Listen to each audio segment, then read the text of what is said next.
শুভ সন্ধ্যা বন্ধুরা। দেখো সন্ধেবেলায় আমার দিদির ছেলে এসেছে মাম্মা পাপাকে পুজোর জামা কাপড় দিতে। তো ওকে একটু চা জল খাবার দিয়ে তারপর চলে এলাম রান্নাঘরে রাত্রে রান্না বান্না করব বলে। তো আজকে রাত্রে রান্না হবে চিকেন আর ভাত। তো আজকে আমাদের ফিস্ট হওয়ার কথা ছিল, তো যাই হোক কিছু কারণবশত ফিস্টটা হলো না। তো রবিদা আর আমরা ঠিক করলাম তাহলে আমরা একসঙ্গে একটু খাওয়া দাওয়া করি।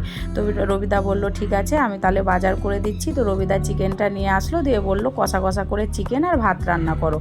তো আমি সেটাই রান্না করলাম, আর সঙ্গে ছিল স্যালাড আর মিষ্টি। তো রান্না বান্না করে এসে দেখি মাম্মা পাপা খুব নাচ করছে।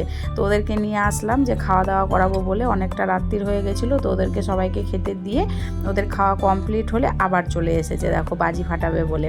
তো দেখো ওরা কি সুন্দর ওর পাপার সাথে বাজি ফাটাচ্ছে। ওখানে সবাই ছিল, মা, দিদি ভাই, রবিদা, আমি, আমার দিদির ছেলে, সবাই। তো আমার মাম্মা পাপা খুব আনন্দ পেয়েছে দেখো। তো ওরা একটু আনন্দ করার পর দেখলাম অনেকটা বেজে গেছে। তো দিদি ভাই আর রবিদাকে খেতে